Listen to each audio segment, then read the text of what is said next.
నమస్తే ఆంధ్రప్రదేశ్. మనకి కలుషితమైనటువంటి మంచినీరు అనారోగ్యానికి గురి చేస్తుందనేది నొక్కి చెప్పాల్సినటువంటి అవసరం లేదు. అయితే అది ప్రాణాంతకం కూడా కాగలదు. రాజధాని నడిబొడ్డులో ఉన్నటువంటి భోలక్పూర్ అంత కఠోరమైనటువంటి వాస్తవాన్ని మన ముందుకు తీసుకొచ్చింది. ఈ నేపథ్యంలో మన ముఖ్యమంత్రి కలెక్టర్ల సదస్సులో మాట్లాడుతూ మొత్తం రాష్ట్రం అంతా అందరికీ కూడా ₹2కే 20 లీటర్ల మంచినీటిని, శుభ్రపరిచినటువంటి మంచినీటిని, మినరల్ వాటర్ లాంటి మంచినీటిని సరఫరా చేద్దాము అనేటువంటి ప్రతిపాదనని ముందుకు తీసుకొచ్చారు. ఇది ఆగస్టులో ప్రారంభమై ఒక సంవత్సరంలోనే సుమారుగా 60% గ్రామాలకి ఇవ్వాలి అనేటువంటి కార్యాచరణ ప్రణాళికను కూడా రూపొందించాలి కోరారు. దీని యొక్క సాధ్యాసాధ్యాలు ఏమిటి, ఈ ఆలోచనలో ఉన్నటువంటి మంచి చెడ్డలు ఏమిటనే విషయం మీద ఇవాళ దృష్టి సారిద్దాం. అలాగే మొత్తం మీద కేంద్ర ప్రభుత్వం యొక్క అంకెలు, డేటా చూసుకుంటే ఇవాళ ద్రవ్యోల్బణం మైనస్లో ఉంది. ఇది 30 సంవత్సరాల తర్వాత మొట్టమొదటిసారిగా, అంటే 1977, 78 తర్వాత మొట్టమొదటిసారిగా ద్రవ్యోల్బణం మైనస్కి వచ్చింది అని చెప్తున్నారు. అయితే ఇది గత కొన్ని మాసాలుగా తగ్గుతూ వస్తున్నటువంటిది. నిజంగా మనం బజార్లోకి వెళితే, దుకాణంలోకి వెళితే, రైతు బజార్లోకి వెళితే, మండీల్లోకి వెళితే అక్కడ ధరలు తగ్గాయా, వాటి స్థితి ఏమిటి అనేటువంటి విషయాల మీద కూడా ఇవాళ దృష్టి సారిద్దాం. ఈ విషయాల్ని చర్చించడానికి ఇద్దరు విశ్లేషకులు మన స్టూడియోలో ఉన్నారు. అంతేకాకుండా మనం ఒకసారి తిరుపతికి వెళ్లి అక్కడ ఉన్నటువంటి మంచినీటి పరిస్థితిని, అలాగే విజయవాడ వెళ్లి ధరల పరిస్థితిని కూడా వారితో మాట్లాడుకున్నటువంటి జనసామాన్యులతో మాట్లాడి మనం తెలుసుకుందాం. ఇవాళ స్టూడియోలో డాక్టర్ వెంకట్రావు గారు ఉన్నారు. డాక్టర్ వెంకట్రావు గారు వైద్య నిపుణులు, తెలుగుదేశం పార్టీ వైద్య విభాగానికి అధ్యక్షులుగా పనిచేస్తున్నారు. అలాగే ప్రఖ్యాత ఆర్థిక శాస్త్రవేత్త ప్రొఫెసర్ కాంతారావు గారు కూడా మన స్టూడియోలో ఉన్నారు. వెంకట్రావు గారు, చాలా ముఖ్యమైనటువంటిది మంచినీటి సమస్య. మంచినీటి సమస్యని ఇన్ని సంవత్సరాలుగా, 60 సంవత్సరాలుగా ఏ ప్రభుత్వాలు కూడా నిజంగా తీర్చలేకపోయాయి. ఇవాళకి కూడా చాలా మైళ్ళ దూరాలు నడిచి వెళ్తున్నారు మహిళలు. అంతేకాకుండా తీసుకున్నటువంటి నీరు కలుషితంగా ఉంది, బాగలేదు అని అంటున్నారు. మన గ్రామాల్లో చూస్తున్నటువంటి పెద్ద పెద్ద మంచినీటి, రక్షిత మంచినీటి పథకం అనేటువంటి పెద్ద పెద్ద వాటర్ ట్యాంకులు నిజంగా అది రక్షిత మంచినీటి అయితే కాదు. అందులో ఫిల్టర్లు పనిచేయడం లేదు. అందులో ఉన్నటువంటి ఏ రకమైనటువంటి ద్రవ్యాలు కూడా సరిగా వాడడం లేదు అనేది మనం చూస్తున్నాం. క్లోరినేషన్ సరిగా జరగట్లేదు అన్నాం. ఈ నేపథ్యంలో వచ్చినటువంటి ఈ ప్రతిపాదన, దీని గురించి మీరు ఏమంటారు? గ్రామీణ వాసులకు మినరల్ వాటర్ సరఫరా చేయడం అనేది మంచి ఉద్దేశమే, లక్ష్యం మంచిదే. కానీ అమలు చేసే తెన్నులు ప్రభుత్వం యొక్క రహస్య ఎజెండా ఉంటుంది. ప్రతి అంశాన్ని కూడా ఆరోగ్యం, ఒకసారి బహిర్గత ఎజెండాను మాట్లాడుకుందాం, రహస్య ఎజెండా వద్దాం. బహిర్గత ఎజెండా ఇది 2 లక్షల రూపాయలతోటి 1000-1500 మంది ఉన్నటువంటి చోట ఒక చిన్న ప్లాంట్ పెట్టాలన్నారు. ఈ ప్లాంట్ పెట్టిన తర్వాత దాన్ని అక్కడ ఉన్నటువంటి మహిళా సంఘాలకి, డ్వాక్రా సంఘాలకి ఇద్దామన్నారు. వాళ్ళు నిర్వహిస్తారని అంటున్నారు. దగ్గరగా 20 లీటర్లు ఒక కుటుంబానికి సరిపోతాయి. 5 ఉంటారు, 4 ఉంటారు. 5 లీటర్లు ఒక మనిషి సరిపోతుంది. ఇది సాధ్యమేనా? ఇప్పుడు ప్రభుత్వం ఒకటి గమనించాలండి. ఇప్పటికే మన రాష్ట్రంలో కృష్ణా జిల్లా కోస్తా ప్రాంతంలో దాదాపు 340 మినరల్ వాటర్ ప్లాంట్లు నాంది, వాటర్ హెల్త్ ఇండియా ఇద్దరు కలిసి ప్రారంభించి 2003 నుంచి ఇప్పటి వరకు నిర్వహిస్తున్నారు. మనం వాటి యొక్క అనుభవాన్ని తీసుకోవాల్సిన అవసరం ఎంత. లీటర్ 12 పైసలు ఇస్తున్నారు అక్కడ. వాళ్ళు మొన్నటి వరకు లీటర్ 12 పైసలకి ఇచ్చి, ఇప్పుడు మా వల్ల కాదు, 12 లీటర్లు ఉన్నదాన్ని ₹2కి, 20 లీటర్లు ఉంటే ₹3 ఇవ్వగలుగుతామని చెప్పి వాళ్ళ టారిఫ్ కూడా ధర మార్చడం జరిగింది. వాటి ఉదాహరణ తీసుకుని వాటి యొక్క పనితీరు చూస్తే గత 6 సంవత్సరాలుగా ఈ గ్రామాల్లో 10% నుంచి ఎవరు కూడా వీటిని వినియోగించుకోవట్లేదు. ఇది కేవలం ధనిక వర్గాలకు మాత్రమే పరిమితమైంది. పేదవాళ్ళు ఎవరు కూడా తీసుకున్న దాఖలాలు లేవు. కనుక రేపు ప్రభుత్వం చేపట్టే ఈ మినరల్ వాటర్ కూడా ఉదాహరణకు, అంటే మీ భయం ఇది రాను రాను ప్రైవేట్ పరంగా మంచినీళ్ళు అమ్మేటటువంటి దానికి దారి తీస్తుందనా, లేకపోతే ఇది ప్రభుత్వం చేయలేదనా, ఇది తలకు మించిన భారమనా, ఖర్చు భరించలేవనా, మీ ఆందోళన? 340 యూనిట్లను నాంది, వాటర్ హెల్త్ 2 కలిసి నిర్వహించలేని పరిస్థితులు ఉన్నప్పుడు ప్రభుత్వం గ్రామీణ నీటి సరఫరా శాఖలో ఫిల్టర్ బెడ్లు మెయింటైన్ చేయలేక, బావులుంటే బావుల చుట్టూ ప్లాట్ఫారం కట్టలేని పరిస్థితిలో, మరొక అంశం విద్యుత్ లేకుండా ఈ ప్లాంట్లు నడవు. మరొక అంశం ఏంటంటే 2 లక్షలు పెట్టి ప్లాంట్ కొంటామన్నారు తప్పనిచ్చి ప్లాంట్ కి ఒక శాశ్వత నిర్మాణం అవసరం. దాని నిర్మాణం ఖరీదు 3.5 లక్షలు. అది ఇంతవరకు ఎవరు మాట్లాడారు. 2 లక్షలు అంటున్నారు కానీ. డాక్టర్ గారు ఒక నిమిషం, కిచెన్ గారు లక్ష్మారెడ్డి శాసనసభ్యులు, ఆయనకి ఇందులో కొంత ప్రవేశం ఉంది, ప్రయోగాత్మకంగా ఆయన కొన్ని చోట్ల దీన్ని చేస్తున్నారు. వారితో మాట్లాడదాం లైవ్ లో. లక్ష్మారెడ్డి గారు నమస్కారం. నమస్కారం సార్. ఈ మంచినీటి సరఫరా ముఖ్యంగా 2 రూపాయలకి 20 లీటర్ల శుభ్రపరిచినటువంటి మంచినీటు, దీని గురించి ఈ ప్రతిపాదన చేయడంలోనూ, ఇది ప్రభుత్వంతో ఒప్పించడంలోనూ, దీని ఒక కార్యాచరణ రూపొందించడంలోనూ మీ పాత్ర కూడా ఉందని వార్తాపత్రికలు రాశాయి. ప్రయోగాత్మకంగా మీరు కొన్ని చోట్ల చేస్తున్నారని కూడా అంటున్నారు. దీని యొక్క అనుభవం ఎలా ఉంది? ఇది సాధ్యమా? నిజంగా మొత్తం డాక్టర్ గారు అయితే, వెంకటరావు గారు అయితే ఇది సాధ్యం కాదేమన్నటువంటి అనుమానం వస్తోంది. అది డాక్టర్ గారు ఏదో సంస్థ చేసింది చూసి మాట్లాడుతూ ఉన్నాడు సార్. మరి మేము రంగారెడ్డి జిల్లాలో ఈ ప్రయోగాలు చేయటం జరిగింది. మా దగ్గర మీరు చిల్కూరు అనే గ్రామానికి వెళ్తే మొట్టమొదలు నేను ఉచితంగా ఒక ప్లాంట్ పెట్టించాను ఒక ఎస్సీ అబ్బాయికి. తర్వాత అందులో ఒక పార్ట్నర్ కూడా ఒక బీసీ అబ్బాయి ఉండే. 15-20 రోజులు కాగానే ఇద్దరు విడిపోయి 2 ప్లాంట్లు పెట్టారు. మళ్ళా తర్వాత ఇప్పుడు 3వ ప్లాంట్ కూడా వచ్చింది ఆ గ్రామంలో. వాళ్ళు ఈ ప్రభుత్వం చేస్తది అని డాక్టర్ ఉన్నట్టున్నాడు. ఇది ఒకే దెబ్బకు 3 పిట్టలు అని నేను దీన్ని ప్రపోజల్ ఇవ్వటం జరిగింది. మనం రాష్ట్రంలో ఎంటర్ప్రీనర్స్ తయారు చేయడానికి లక్షల రూపాయలు ఖర్చు పెడుతుంది గవర్నమెంట్. ఒక ఎస్సీలను కానీ, ఎస్టీలను కానీ, మైనార్టీలను కానీ, మహిళా డాక్రా సంఘాలను కానీ వీళ్ళను ఒక బిజినెస్ మ్యాన్ గా, ఉమెన్ గా తయారు చేయాలనుకుంటుంది. దాంట్లో భాగంగా దీనిని ఒకరినేమో బిజినెస్ మ్యాన్ కింద కన్వర్ట్ చేస్తున్నాం. ఒక ప్లాంట్ మీద 5 మందికి ఉద్యోగాలు ఇవ్వగలుగుతున్నాం. తర్వాత ఊరందరికీ ఆరోగ్యం ఇవ్వగలుగుతున్నాం అనే కాన్సెప్ట్ దీనికి ఇవ్వటం జరిగింది. ఇప్పుడు ఇది ప్రభుత్వం చేస్తది అనుకుంటున్నట్టున్నాడు సార్. ఇది ప్రభుత్వం చెయ్యదు. ఇది 108 లాగా. 108 ఎలా ఉంది? 108 ప్రభుత్వం 95% ఉంది, ప్రైవేట్ సంస్థ 5% ఉంది. 108 ఈ రోజు రాష్ట్రంలో ప్రతి వ్యక్తి ఈ రోజు అప్రిషియేట్ చేస్తున్నాడు అలాంటి ప్రోగ్రామ్. ఇది కూడా అలాంటి ప్రోగ్రామే. ప్రభుత్వం ఏమైనా వాళ్లకు కరెంటు 24 గంటలు ఇవ్వటము, తర్వాత లేదంటే 10 గంటలు ఇచ్చినా సరిపడేటట్టుగా నీళ్లు తయారు చేసేటట్టుగా ప్లాన్ చేయటము, తర్వాత దీన్ని మళ్ళీ ఇంటింటికి ఇవ్వటము, మీరు అది వేరే సిస్టమ్. అది ఒక ప్లాంట్ ప్లాంట్ మనం ప్లాంట్ ఎవరికి ఇస్తున్నామంటే అతనికి బోర్ ఉండాలా, అతనికి ఒక రూమ్ ఉండాలా. అంటే ఒక వ్యవసాయదారుడు వ్యవసాయం చేస్తున్నాడు, ఆయన దగ్గర రూమ్ ఉంది, ఆల్రెడీ కరెంట్ కనెక్షన్ ఉంది, నీళ్లు ఉన్నాయి. అక్కడ అతనికి మనం ఎంకరేజ్ చేసి ఈ ప్లాంట్ ని ఇస్తున్నాం. ఈ ప్లాంట్ ఖరీదు 1,00,000 రూపాయలే, మిగతా ఖర్చు 1,00,000 రూపాయలు అంటున్నాం. ఈ ప్లాంట్ 1,00,000 రూపాయలతో అతనికి ఇవ్వటము, ఆ ఉన్న నీళ్లను ఉన్న కరెంటుతోనే కనెక్ట్ చేస్తాడు. ఆ నీళ్లను తయారు చేసి ప్లాంట్ దగ్గర 2 రూపాయలకు 20 లీటర్ల బాక్స్ ఇస్తాడు. డిస్ట్రిబ్యూషన్ సిస్టమ్ మళ్ళీ సెపరేట్. లక్ష్మణ్ గారు ఒక్క క్షణం ఆగండి, లైన్ లో ఉండండి. ఈ విషయం మీద తిరుపతిలో ఉన్నటువంటి జనసామాన్యం ఏమనుకుంటున్నారో వారి స్పందన తీసుకోవడానికి మన ప్రతినిధి అక్కడ సిద్ధంగా ఉన్నారు. ఒకసారి లైవ్ లో తిరుపతి వెళ్దాం.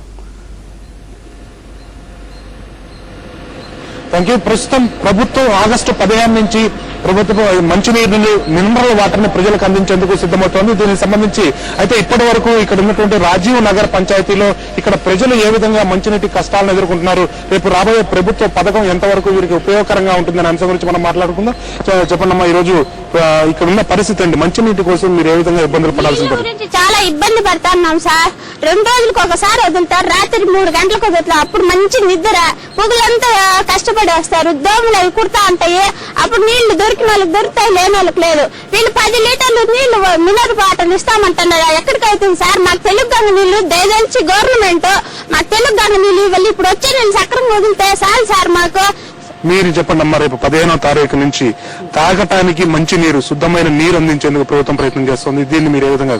మంచినీరు 5 లీటర్లు, మంచి 8 లీటర్ల వరకు తాగుతారు ఎండాకాలం కాబట్టి. ఫిల్టర్ నీళ్లు 2 క్యాన్లు ఇవ్వను ఇంటికి. మామూలు ఆ ఇంట్లో నీళ్ళు ఎత్తుకు ఇచ్చిన, నేను పట్టుకొచ్చిన నీళ్లు వీడికి వచ్చేది కుళాయిలో పట్టుకునేది, ఆడాడ తిరిగేది, నీళ్ళు ఎత్తుకొచ్చేది.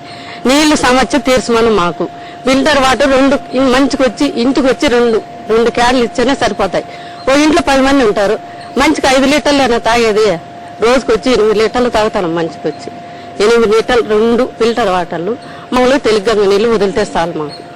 అదేవిధంగా మీరు చెప్పండి, ఇప్పుడు ప్రభుత్వం 2 రూపాయలకి మినరల్ వాటర్ అందించే పథకం, దీన్ని అంటే వేరే దృష్టికి మళ్ళీ అవకాశం ఏమైనా కనిపిస్తుందా? ఖచ్చితంగా వేరే దృష్టికి మళ్ళీ అవకాశం ఉంది. ఇది ఎంతవరకు సాధ్యం అంటే 100 కోట్ల జనాభా ఉన్న ఈ దేశంలో, అందులో ఆంధ్రప్రదేశ్ లో 10 కోట్ల జనాభా ఉంది. అందులో ఈ రాజనగర్ లో సుమారు 30,000 మంది జనాభా ఉంది ఈ రాజనగర్ గ్రామ పంచాయతీలో. ఈ విధంగా ఇంటికి 5 లీటర్లు అంటే సుమారు మనిషి రోజుకి 8 లీటర్లు తాగే పరిస్థితి నీళ్లు. 5 లీటర్లు అంటే ఇది ఉత్తుత్తు మాటలే గాని ఇది దళారులకి, వాటర్ ఫ్యాక్టరీలకి లాభం చేకూర్చే పనే గాని ఇంకో పని కాదు. అందులో భాగంగా కూడా ఈరోజు రాజశేఖర్ చెప్తున్నారు మనిషికి 5 లీటర్లు నీళ్లు ఇస్తాను, మనిషికి 5 కాదు కదా 8 లీటర్లు ఇవ్వాలి. ఖచ్చితంగా ఇది వాటర్ ఫ్యాక్టరీ యొక్క యాజమాన్య లాభం, మధ్యలో దళారుల లాభమే గాని మనిషికి ఒరిగింది ఏమీ లేదు. మీరు చెప్పండి, మీరు అంటే ఈ పథకాన్ని ఇంప్లిమెంట్ చేయడంలో ఏమైనా సమస్యలు ఉంటాయంటారు? ఖచ్చితంగా ఉంటాయి. ఈ రోజు నిజంగా ఈ రాజశేఖర రెడ్డి ప్రభుత్వం మానవ హక్కుల ఉల్లంఘన జరుగుతూ ఉన్నది. ఎందుకోసం అంటే పంచేంద్రియాల్లో ఉన్నటువంటి నీరు అనేది చాలా ప్రధానమైనటువంటిది. ఆ నీటిని ఫ్రీగా అసలు ప్రజలకు అందించాల్సినటువంటిది ప్రభుత్వ బాధ్యత ఉంది. అటువంటి బాధ్యతని ఈరోజు విస్మరించి స్వచ్ఛంద సంస్థలకి, అదేవిధంగా ప్రైవేట్ వ్యక్తులకి ఈ నీటిని కూడా అమ్ముకునే పరిస్థితి ఏర్పడుతుంది ఈ రాజశేఖర రెడ్డి ప్రభుత్వం. థ్యాంక్ యూ వెరీ మచ్ అండి లైవ్ షోలో పాల్గొన్నాను. ఇది ఇక్కడ ఉన్నటువంటి ప్రజల అభిప్రాయం. ఇక్కడ ఉన్నటువంటి స్థానికులు మినరల్ వాటర్ తో పాటు మామూలు నీరు కూడా పూర్తి స్థాయిలో అందించాలనుకుంటున్నారు. మరోవైపు ప్రభుత్వం వాటర్ ని అమ్ముకోవడం పైన విమర్శలు కూడా వస్తున్నాయి. హైదరాబాద్ స్టూడియో. ధన్యవాదాలు డాక్టర్ గారు. మీరు ఉన్నారు కదా, ఒకటి ఇందులో చాలా స్పష్టంగా కనపడుతుంది ఏంటంటే మంచినీరు, శుభ్రమైనటువంటి అందరూ కావాలనుకుంటారు. సాధ్యాసాధ్యాల కొన్ని అనుమానాలు ఉన్నాయి. దీని వెనకాల మీరన్నట్టుగా ఒక రహస్యమైనటువంటి ఎజెండా ఉందేమో అనేటువంటి మాట కూడా కొంతమంది చెప్తున్నారు. అయితే కిచెన్ గారు, లక్ష్మారెడ్డి గారు చాలా స్పష్టమైన బిజినెస్ ప్లాన్ ఉంది. ఇది ప్రభుత్వం చేసేస్తుందని అనుకోవద్దు. దీంట్లో ఉన్నటువంటి చిన్న వారిని అందరినీ కూడా ఒక వ్యాపారవేత్తలుగా, వాణిజ్యవేత్తలుగా తీర్చిదిద్దడానికి, ఒక ఎంటర్‌ప్రెన్యూర్‌షిప్ కల్చర్ ని ఇందులో అభివృద్ధి చేయడానికి కూడా ఇది దోహదపడుతుంది. అంచేత ప్రభుత్వం మీద పూర్తిగా ఉంటుందనేటువంటి అనుమానం మాత్రం పెట్టుకోవద్దని అంటున్నారు. ముఖ్యమంత్రి గారు కలెక్టర్ల సమావేశంలో చెప్పింది ఏం చెప్పారంటే, వారు చెప్పిన తీరు చూస్తే రాష్ట్ర ఖజానా నుంచి ప్రజాధనాన్ని తీసుకువెళ్లి ఈ ప్లాంట్లు కొని పెడతారనే అభిప్రాయం వెలుగుచ్చారు. మరి కిచెన్ గారు లక్ష్మారెడ్డి గారు చెప్పేది ఏంటంటే, ఎమ్మెల్యే గారు చెప్పేది ఇది అలా కాదు, మేము చిన్న పారిశ్రామికవేత్తలను, నిరుద్యోగ యువకులను తయారు చేస్తున్నాం. దానిలో భాగంగా వాళ్ళకి ఏదో కొంత సబ్సిడీ, బ్యాంకు లోన్ ఇస్తాము. ఇది ప్రభుత్వ పథకం కాదు, పూర్తిగా గవర్నమెంట్ స్పాన్సర్డ్ వ్యాపారం అని చెప్తున్నారు. ఇది ప్రభుత్వ ఖజానా నుంచి నిధులు వెళ్లనంత వరకు కృష్ణా జిల్లాలో గన్నవరం నియోజకవర్గంలో అత్యధికంగా దేశంలోనే ఈ మినరల్ వాటర్ ప్లాంట్లు ఎక్కువ ఉన్నాయి. 20 ప్లాంట్లు అక్కడ దాసరి ట్రస్ట్ అని డాక్టర్ దాసరి బాలవర్ధన్ రావు గారు, విజయ్ ఎలక్ట్రికల్స్ రమేష్ గారు 20 ప్లాంట్లు, మన రాష్ట్ర గౌరవ సలహాదారు డాక్టర్ కేవీపీ రామచంద్రరావు గారు పార్లమెంటు నిధుల నుంచి, ఆ పార్లమెంటు సభ్యుని యొక్క నియోజకవర్గ అభివృద్ధి నిధుల నుంచి 18 ప్లాంట్లు, అంటే ఒక్క నియోజకవర్గ పరిధిలో 38 ప్లాంట్లు ఉన్నాయి. అలాగే బాపట్ల పార్లమెంట్ నియోజకవర్గంలో 7 పార్లమెంట్ నియోజకవర్గాల్లో అక్కడ జేడీ శీలం గారు పార్లమెంట్ అభివృద్ధి నియోజకవర్గ అభివృద్ధి నిధులతో 60 ప్లాంట్లు పెట్టారు. ప్రభుత్వం గాని, మరి లక్ష్మారెడ్డి గారు గాని, ఏ ఏజెన్సీ గాని ముందుకు సాగే ముందు గన్నవరం నియోజకవర్గం, బాపట్ల పార్లమెంట్ నియోజకవర్గం అనుభవాలు చూస్తే ఇవాళ ఇది ప్రభుత్వం తన బాధ్యతని వేరే వాళ్ళకి రాజ్యాంగబద్ధమైన బాధ్యత. ఇది పూర్తిగా ప్రభుత్వందా లేకపోతే ప్రభుత్వం పబ్లిక్ ప్రైవేట్ పార్ట్నర్షిప్ కింద ఉంటుందా అనేది మీకు స్పష్టత లేదు. ఇప్పుడు ఈ విషయం గురించి మాట్లాడడానికి గ్రామీణ నీటి సరఫరా శాఖ మంత్రి పినిపే విశ్వరూప్ గారు ఫోన్ లైన్ లో ఉన్నారు. వారితో మాట్లాడదాం. విశ్వరూప్ గారు నమస్కారం. నమస్కారం అండి. బాగున్నారా? బాగున్నా సార్. దీని మీద కొంత అస్పష్టత ఉందా? అసలు ఎలా చేయాలి, కార్యాచరణ ఎలా ఉండాలి, ఎవరు పెడతారు, ఖర్చు ఎవరిది అనే దాని మీద ఏమైనా అస్పష్టత ఉందా? ఇంకా దాని గురించి ఏమి పూర్తిగా కార్యాచరణ సిద్ధం చేసుకోలేదా? గౌరవ ముఖ్యమంత్రి డాక్టర్ వైఎస్ రాజశేఖర రెడ్డి గారు ఈ పథకం అనౌన్స్ చేసిన వెంటనే దాని ముందు కొంత చర్చ జరగడం వాస్తవం. దీని కేవలం ఎక్కడైతే ఆర్డబ్ల్యూఎస్ ప్రాజెక్ట్ లేని దిక్కుని, సర్ఫేస్ వాటర్ అవైలబిలిటీ లేని దిక్కుని బోర్ వాటర్ అవైలబిలిటీ ఉంది.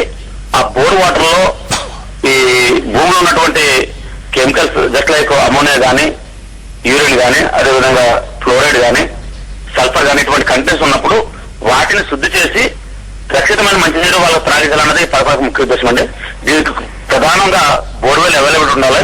అంతేగాని బోర్లు ప్రయోగం చేసి ఇది ఖర్చు భరిస్తారు. ఇది ఇది ఇది ఒక బిజినెస్ మోడల్ గా చేస్తారా లేకపోతే ప్రభుత్వం పూర్తిగా లేదండి. దీన్ని గౌరవ ముఖ్యమంత్రి గారి ఉద్దేశం ఏంటంటే, ఈవేళ ఈ పథకాన్ని ఐకేపీ ద్వారా, డ్వాక్రా సంఘాల ద్వారా ఇచ్చి దాన్ని మెయింటెనెన్స్ కోసమే తప్ప దీనికి కేవలం బిజినెస్ కి దీనికి సంబంధం లేదండి. కేవలం దాన్ని మెయింటైన్ చేస్తూ దాంట్లో ఒక వ్యక్తి ఉంటాడు, దాన్ని ప్రతి గ్రామంలో ఉన్న ప్రతి ఇంటింటికి అది సప్లై చేసే విధంగా, అదే విధంగా దానికి అయ్యే పవర్ ఖర్చులు కన్జ్యూమ్ అయ్యేలాగా దాన్ని సింపుల్ గా దాని అయ్యే రేటు 20 లీటర్లకి 5 లీటర్ల క్యాన్ వచ్చేసి 20 లీటర్లు వచ్చేసి ₹2 చొప్పున నామినల్ అమౌంట్ ఇచ్చి వాళ్ళకి మంచినీళ్ళు ఇవ్వాలన్నది ప్రభుత్వ ఉద్దేశం. అదే రాజశేఖర గారు చెప్పారు. దీని మీద అసలు ఏ ప్రాంతాల్లో ఈ ఆర్ఓ ప్లాంట్ పెట్టాలి, ఎక్కడ బోర్వెల్ అవైలబిలిటీ ఉన్నాయి, ఎక్కడ వాటర్ లో ఇటువంటి విషపరిగా ఈ కెమికల్స్ ఉన్నాయి, పొల్యూటెడ్ ఉన్నాయి, ఆ పొల్యూటెడ్ వాటర్ శుద్ధి చేసి దాని రక్షణ మహిళ ఇచ్చి సరే, 5 లీటర్లైనా ప్రతి మనిషికి మాతో చర్చలో ఫోన్లో పాల్గొన్నందుకు 2 CEL తోటి ఒక ELC తో ఒక కమిటీ విశ్వరూప్ గారు. ఆ కమిటీ నివేదిక ఇచ్చిన తర్వాత తప్పనిసరిగా దాన్ని నివేదన చేయాలి. ఎందుకంటే ఉదాహరణకి 250 నుంచి 300 కోట్లు అవుతుందని అనుకుంటున్నాం. దాన్ని ఏ విధంగా చేయాలనేది పెద్ద కొత్త కూడిన విషయం కూడా కాదు. ఈవేళ 12th ఫైనాన్స్ నిధులు దాదాపు 370 నుంచి 400 కోట్ల దాకా ఈవేళ డైరెక్ట్ గా పంచాయతీలు విడుదలవుతున్నాయి. విశ్వరూప్ గారు ధన్యవాదాలు.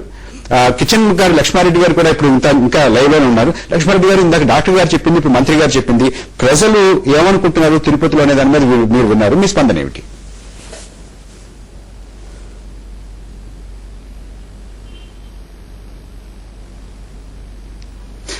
లక్ష్మారెడ్డి గారు, తిరుపతిలో ప్రజలు చెప్పింది విన్నారు, డాక్టర్ వెంకటరావు గారు చెప్పింది విన్నారు, ఇప్పుడు మంత్రి గారు చెప్పింది విన్నారు. మీ స్పందన ఏమిటి?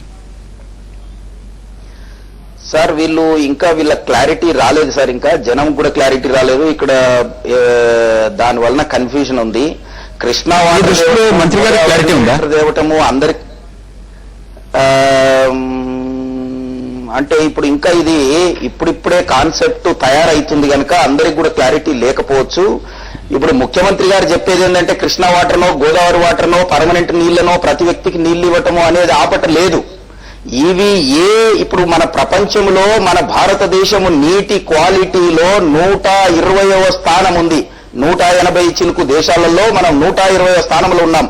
అంటే అది గోదావరి నీళ్లు కావచ్చు, లేకపోతే కృష్ణా నీళ్లు కావచ్చు, ఏ ట్యాంకు నీళ్ళని కావచ్చు, ఏ ట్యాంకు నీళ్లు కూడా మంచిగా లేవు అనేది వరల్డ్ హెల్త్ ఆర్గనైజేషన్ చెప్తా ఉంది. మనం ఇప్పుడు మీరు కృష్ణా నీళ్లు మనం తీసుకొస్తున్నాం అంటున్నాం. హైదరాబాద్ లో ఉన్న 60 లక్షల మంది వదిలిన వ్యర్థాలన్నీ కూడా నాగార్జున సాగర్ లోకి పోతున్నాయి. అవన్నీ తీసుకొచ్చి వాపస్ పంపు తీసుకొచ్చి మనం తీసుకొచ్చి ఇస్తున్నాం. అవి క్వాలిటీ ఎంతవరకు అంటే తాగటానికి అవసరమైన క్వాలిటీ లేవు అనేది మనము ఇప్పుడు రాష్ట్రంలో, ఈ దేశంలో 80% రోగాలు ఈ నీటికి సంబంధించినవి అని కూడా నిర్ధారించడం జరిగింది. అంటే మందులిచ్చే ఆరోగ్యశ్రీ ఏదో శ్రీ వలన మందులిచ్చే కంటే అసలు ఆరోగ్యమే చెడిపోకుండా చూడటం అవసరం అనేది ప్రభుత్వ ఉద్దేశం. దానికి గాను తక్కువ రేట్లో ఇవే. మన సమయం మించిపోతుంది, ఇక్కడ మనం విరామం తీసుకోవాలి. ఒక్క వాక్యం, 2 వాక్యాలు ఏమన్నా చెప్తానుకుంటే చెప్పేసేయండి సార్. ఇది బ్రహ్మాండమైన ప్రోగ్రాం. రంగారెడ్డి జిల్లాలో చాలా గ్రామాలలో మేము చేయటం జరిగింది. There is a big competition. ప్రతి ఒక్కరు ముందుకు వస్తున్నారు, నేను పెడతానని ప్లాంట్. ఎందుకంటే 20 నుంచి 25 వేల రూపాయలు నెలకు సంపాదిస్తున్నాడు, 5 మంది ఊరందరికి ఆరోగ్యం ఇస్తున్నాడు. ధన్యవాదాలు లక్ష్మారెడ్డి గారు. ఇప్పుడు ఒక చిన్న విరామం తీసుకుందాం. విరామం తర్వాత ధరల పరిస్థితి, ద్రవ్యోల్బణం మైనస్ లోకి వెళ్ళడం పరిస్థితి, దాని యొక్క ప్రభావాన్ని మనం చర్చిద్దాం.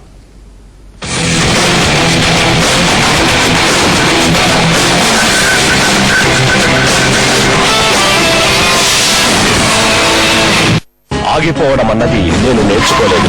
కానీ ఆరోగ్యం పాడైతేనో, నొప్పులతో ఒళ్లంతా విడిచేసినట్లుంటే నేను ఎలా ఉంటాను? అందుకే